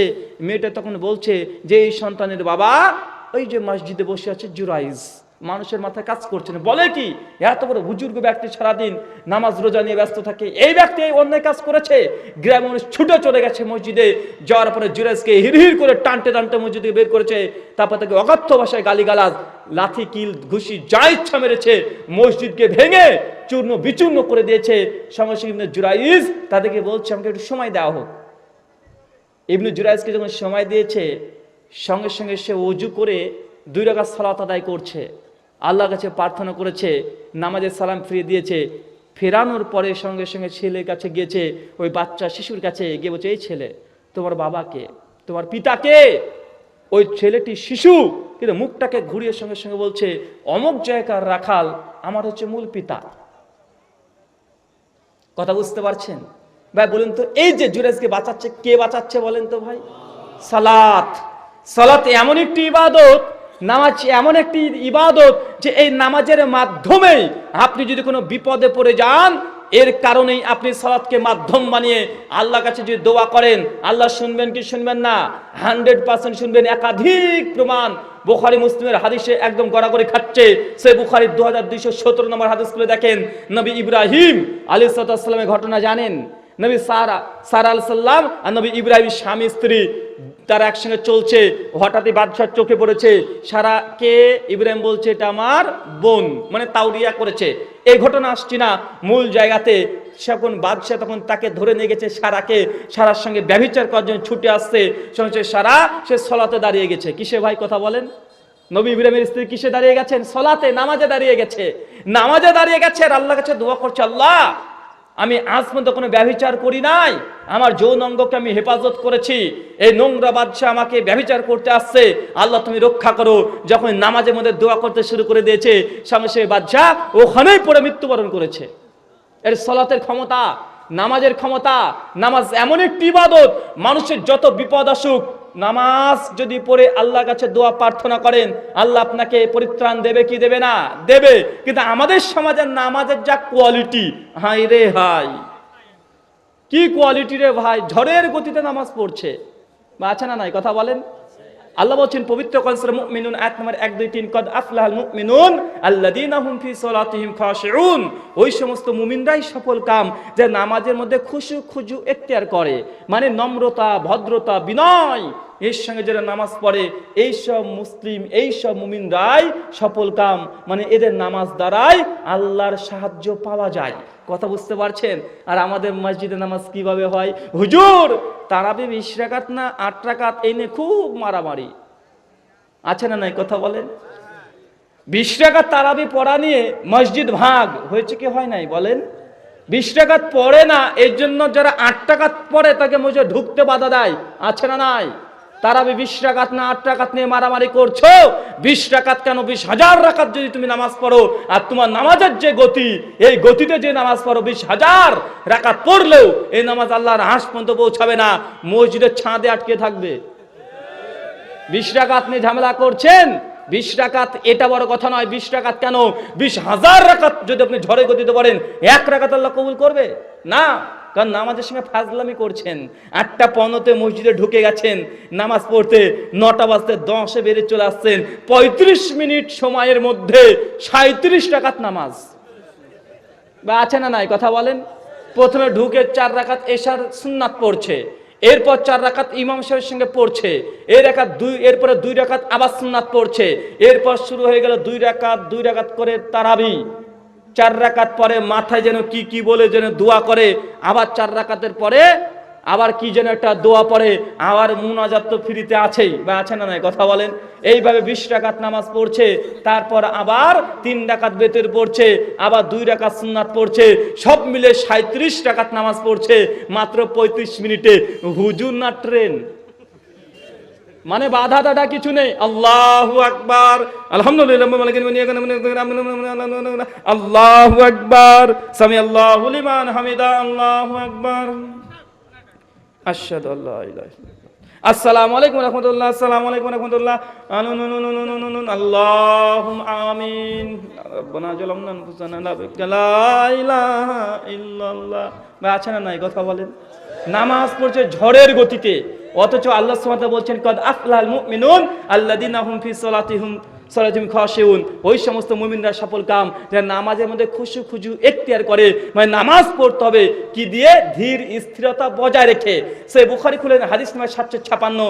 আল্লাহর নবী মসজিদে বসে আছেন, একজন ব্যক্তি সেই মসজিদে সালাত আদায় করেছে, আদায় করার পরে আল্লাহ নবীকে গিয়ে সালাম দিয়েছে। আল্লাহ নবী তাকে বলছে ফাসাল্লি, যাও তুমি নামাজ পড়ো, ফাইনা কালাম তু সাল্লি, কারণ তুমি নামাজ পড়ো নাই। ভাই সাহাবী নামাজ পড়েছে কি পড়ে নাই? পড়েছে। আর আল্লাহ নবী বলছে তুমি নামাজ পড়ো নাই। ওই সাহাবী অবাক, বলে কি নামাজ পড়লাম, নবী বলছে পড়ো নাই। কোনো কথা না বলে মসজিদে আবার গেছে, আবার নামাজ পড়েছে, আবার নবীকে এসে সালাম দিচ্ছে। আল্লাহ নবী আবার বলছে ফাসাল্লি, যাও তুমি মসজিদে যাও, নামাজ পড়ো, ফাইনা কালাম তু সাল্লি, কারণ তুমি নামাজ পড়োনি। সাহাবী আবার, কিরে পড়লাম তো 2 বার, নবী দেখছেন কিন্তু তিনি বলছেন তুমি পড়োনি। তৃতীয়বার আবার মসজিদে গেছে, আবার নামাজ পড়ছে, আবার সালাম দিচ্ছে, আবার একই উত্তর ফাসাল্লি, যাও তুমি নামাজ পড়ো, ফাইনা কালাম তু সাল্লি, কারণ তুমি নামাজ পড়ো নাই। সাহাবী যখন বলছে আল্লাহ রাসূল এর চাইতে ভালো করে নামাজ পড়তে পারি না।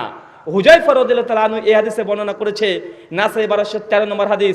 ওই নামাজের সমস্যা ছিল, সে রুকু এবং সিজদা খুব দুর্বল গতিতে দিচ্ছিল, খুব দুর্বল গতিতে। মুসলিম 18 নম্বর হাদিস, আল্লাহ নবী বলছেন নামাজ 3 ভাগে বিভক্ত। কয় ভাগে? 3 ভাগে নামাজ বিভক্ত। 1 ওযু, 2 রুকু, 3 সিজদা। এই 3টের মধ্যে যদি কোনো ত্রুটি বিচ্যুতি ঘটে যায় নামাজই বাতিল। কথা বুঝতে পারছেন? নামাজ 3 ভাগে বিভক্ত। 1 যার ওযু নাই তার নামাজ নাই। 2 রুকু, যার রুকু সুন্দর হয় নাই তার নামাজ নেই। 3 সিজদা, যার সিজদা ভালো হয় নাই তার নামাজ হয় নাই। মানে আপনাকে বুঝতে হবে, আমাদের সমাজে অনেকে নামাজ পড়ে চেয়ারে বসে, আছে না নাই? মসজিদে চলে যাবেন, গিয়ে দেখবেন মসজিদে 10-12টা চেয়ার আছে না নাই? মসজিদের নামাজ চেয়ারে পড়া যাবে কি যাবে না এটা পরে বলছি, কিন্তু একজন ব্যক্তি কিভাবে চেয়ারে নামাজ পড়ে, যে সারাদিন রাস্তাতে ঘোরাঘুরি করছে, বউকে নিয়ে ঘুরতে গিয়েছে, বাচ্চাকে নিয়ে পার্কে গিয়েছে, দুনিয়ার সব কাজ করেছে, কিন্তু বেটা মসজিদে ঢুকলেই ন্যাংরা হয়ে যায়। বা আছে না নাই? কথা বলেন। সব কাজ করে, একদম টাকটু ঘোড়ার মতো লাফিয়ে চলে আসছে মসজিদে, হেঁটে হেঁটে আসছে, কিন্তু মসজিদ ঢুকলে আর হচ্ছে না, মানে ন্যাংরা হয়ে গেছে ও। বা আছে না? আছে। চেয়ারে নামাজ পড়ার কিছু নীতিমালা আছে, আপনাকে আগে নীতিমালাটা বুঝতে হবে। চেয়ারে নামাজ পড়া না যে হারাম এমনটা নয়, বরং আপনি যেভাবে পড়েন এটা নিয়ম নয়। নিয়ম কি? একজন ব্যক্তি সিজদা দিতে পারে না, খুব কষ্ট হয়, প্রচন্ড কষ্ট হয়, সিজদা দিতে গেলে মনে হয় তার পেট পিঠ সব ফেটে ফেটে যাবে, এরকম কষ্ট হয়ে যায়। এই ব্যক্তি সেই সময় নামাজ পড়ার পদ্ধতি হবে, নামাজ সে দাঁড়িয়েই শুরু করবে। কি কথা বলেন? দাঁড়িয়েই নামাজ শুরু করবে, দাঁড়িয়েই কিরাত করবে, দাঁড়িয়ে থাকা অবস্থায় রুকু দেবে, যখন সিজদার সময় আসবে সেই সময় চেয়ারে বসে যাবে। কোন সময় বলেন তো ভাই? যেই সময় সিজদার সময় আসবে সেই সময় বসবে। কারণ তার কিসে প্রবলেম? সিজদাতে প্রবলেম। দাঁড়াতে পারে, সমস্যা হয় না, দাঁড়াবে। যে ব্যক্তি দাঁড়াতে কোনো সমস্যা নেই সে দাঁড়িয়েই নামাজ পড়বে। রুকু করতে সমস্যা নেই, ঝুঁকে ওইভাবে রুকু করবে। সিজদার সময় যেহেতু সমস্যা, সিজদার সময়তে বসে তখন ঝুঁকে সিজদা করবে। বুঝতে পারছেন ভাই কথা?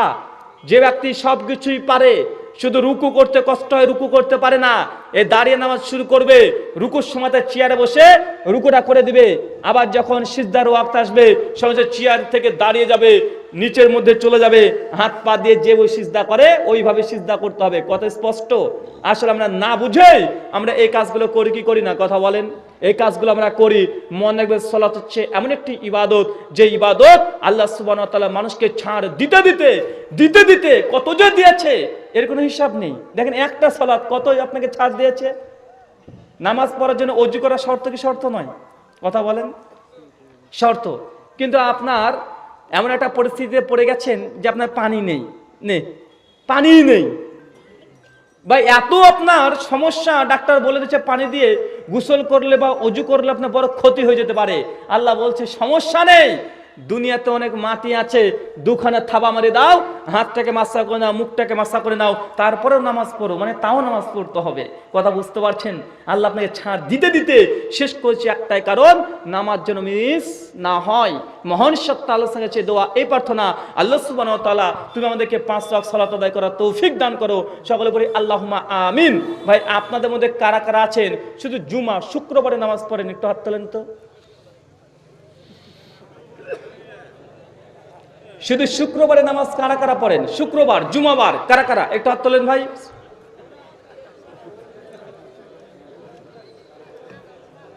আলহামদুলিল্লাহ। কিন্তু অনেকে আছে হাত তুলছে না ভাই, অনেকে আছে হাত তুলছে না, এমন আছে না ভাই? লজ্জা করছেন ভাই। লজ্জা কাকে করবেন? কথা বলে কাকে? আল্লাহ সুবহানাহু ওয়া তাআলাকে করা উচিত, আমাদেরকে নয়। দেখেন আপনি লজ্জা পাচ্ছেন, যারা শুধু জুমাতে মসজিদে যান তারা নিয়াত করে ইনশাআল্লাহ আগামীকাল মাগরিবেও যাব, ইনশাআল্লাহ। বলেন যারা শুধু জুমা পড়ি আগামীকাল শুধু মাগরিবটা পড়বো, আপনাকে 5 ওয়াক্ত পড়তে বাধ্য করছি না, বলুন ইনশাআল্লাহ মাগরিবটা ধরবো। কথা দেন মাগরিব। আর যারা জুমাটাও পড়েন না, বছরে 2 বার পড়েন, ঈদু মিয়া, শুধু বছরে 2 বার পড়বে ঈদু মিয়া, ওনারা নিয়ত করেন ইনশাআল্লাহ আগামী জুমাতে আমরা মিস করব না, ইনশাআল্লাহ। আপনাকে 5 ওয়াক্তের জন্য বাধ্য করছি না। আমাদের আয়েশা রাদিয়াল্লাহু তাআলা আনহা তিনি বলছেন, আল্লাহ যদি চাইতেন গোটা কোরআনটাকে একদিনে নবীকে দিয়ে দিতে পারতেন। পারতেন কি পারতেন না? কিন্তু আল্লাহ দেন নাই, বরং 23 বছর সময় নিয়েছে। কত বছর? 23 বছর। আমাদের আয়েশা রাদিয়াল্লাহু তাআলা কারণ বর্ণনা করছে, কারণ এটা প্রথম দিন যদি আল্লাহ কোরআনের আয়াত অবতীর্ণ করে দিতেন যে তোমাদের উপরে মদ হারাম, তাহলে একজন সাহাবীও ঈমান আনতো না। এত কঠিন তাদের কাছে, কারণ সে যে মদটাই তাদের কাছে জীবন মরণ, মদে এত আসক্ত, মদকে সহজে ছাড়তে পারতো না। আল্লাহ এই জন্য ধীরে ধীরে পথ অবলম্বন করেছে।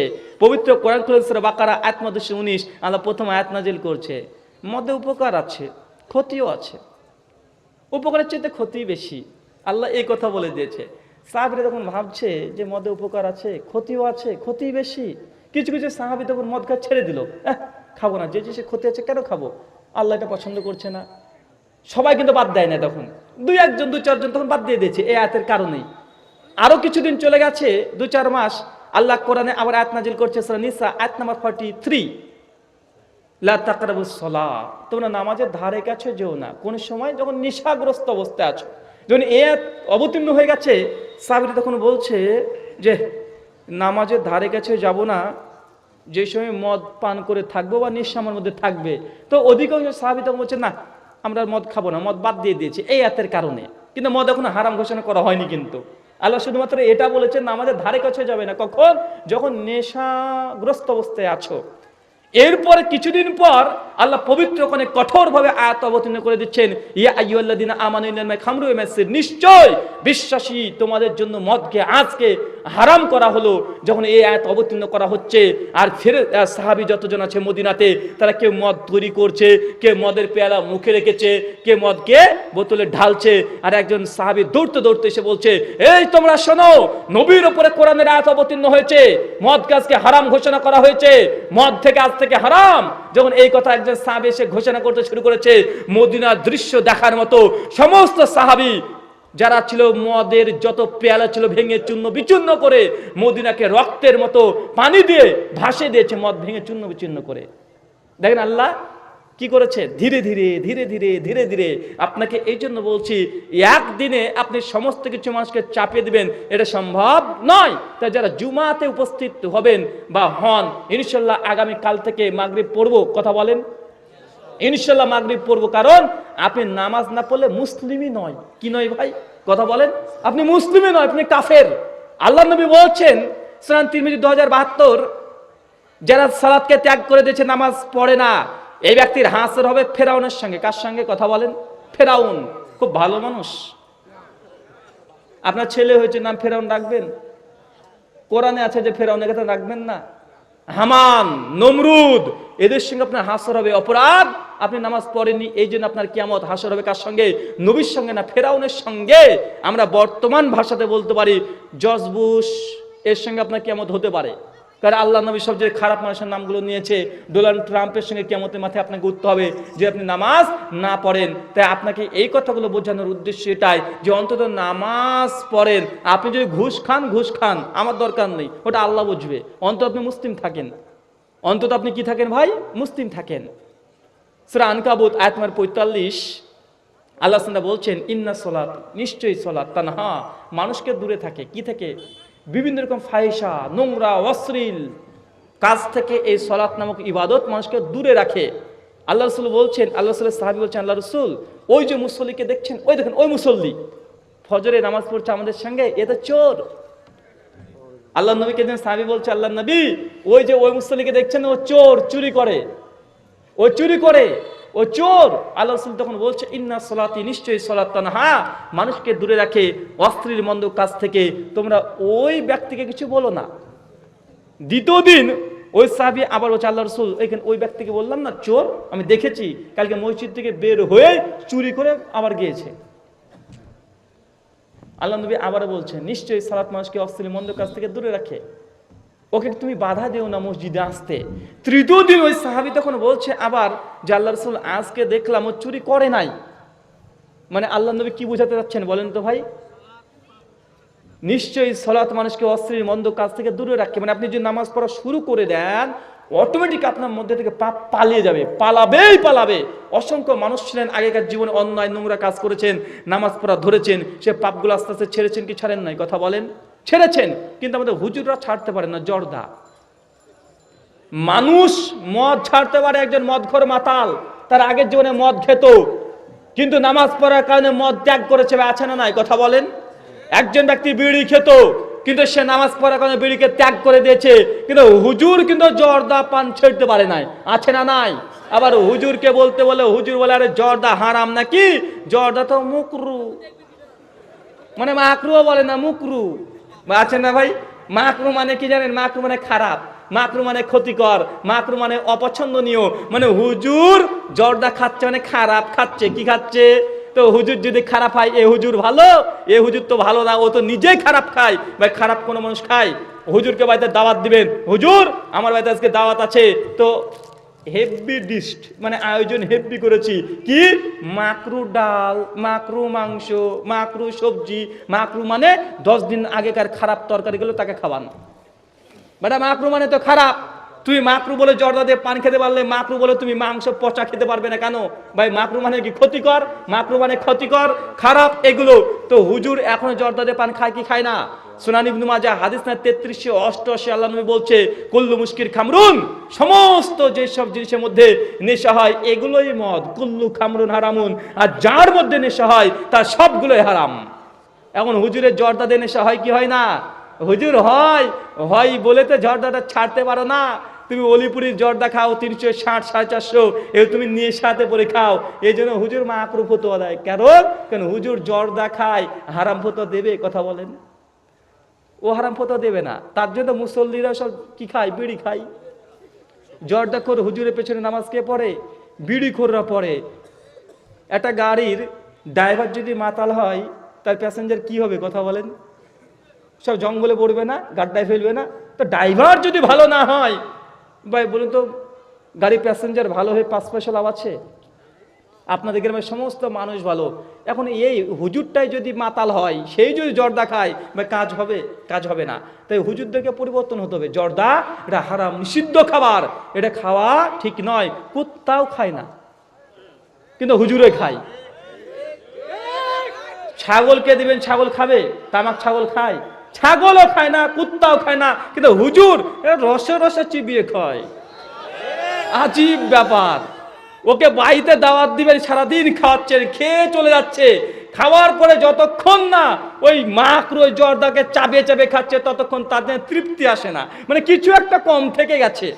বা আছে না? নাই কথা বলেন। আবার এই হুজুর বলছে না জর্দা আমার নেশা না, ওকে থাপ্পড় মারার দরকার। ও না খেলে ভালো লাগে না, আবার বলছে নেশা না। নেশার একটা বৈশিষ্ট্য কি জানেন? যেটা খেলে পেট ভরে না, না খেলে ভালো লাগে না, এটাই নেশা।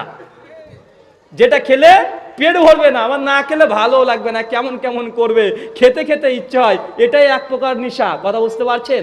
মহান সত্তা আল্লাহর কাছে দোয়া, এই প্রার্থনা, আল্লাহ তুমি হুজুরগুলোকে হেফাজত করো। সকলে বলি আল্লাহুম্মা আমিন। জি, প্রশ্ন উত্তর।